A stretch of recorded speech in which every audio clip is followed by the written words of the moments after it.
Namaste everyone. I am a student of Young Thinker Academy TED Talks. Thank you so much for coming today.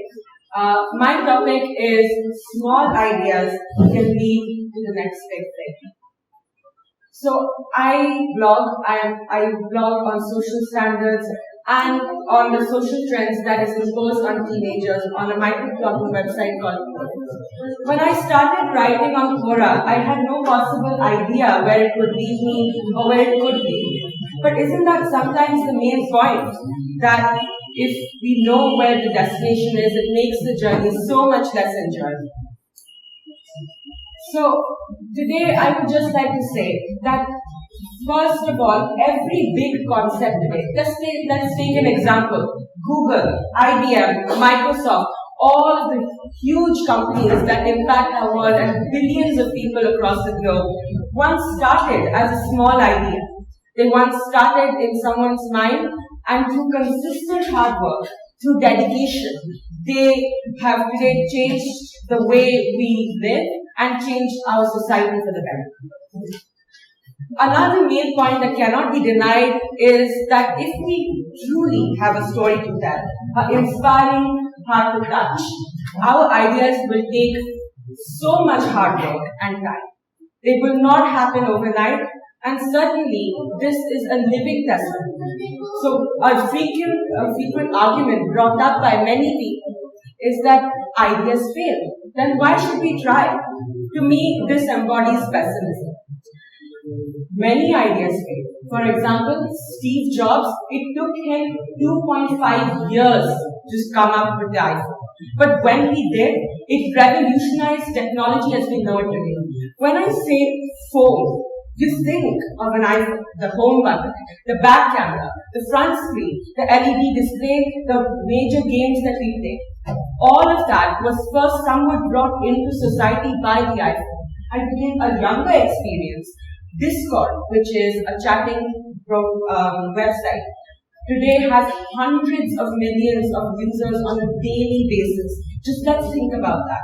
It was founded by 4 founders over a 20-minute lunch break. If those people wouldn't have had the effort or didn't have those 20 minutes to think, today a $15 billion business in over 130 countries wouldn't have existed. So, to tell a little bit about my story, I started on Quora, where as I said, I write hypocritical pieces that how the Indian media pressurizes students and how the education system needs to be renewed.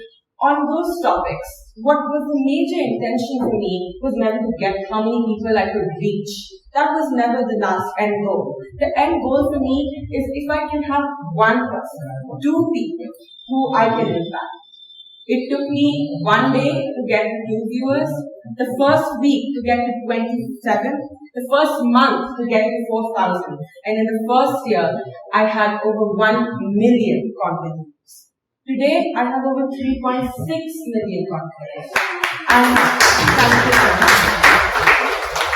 So, I just want to say that if I would have stopped back then because, well, my first answer didn't go viral, then probably I wouldn't have been able to do what I've been able to do. So, just to give all of you an example, I aspire to be a columnist one day who can write about people who don't necessarily have a voice. Because, let me tell you, there are many people in our country. We see them every day who can't speak a word of English and would want their stories to be told. And this is just a small path to get to that point. So I put forward a call for action for everybody, no matter your age today. We have very young speakers today and very prestigious guests. We need to start thinking. We need to start envisioning and brainstorm, because we shouldn't be thinking about, well, in 5 years, where will my idea go? In the next week, where can you take your idea? That's the most important thing.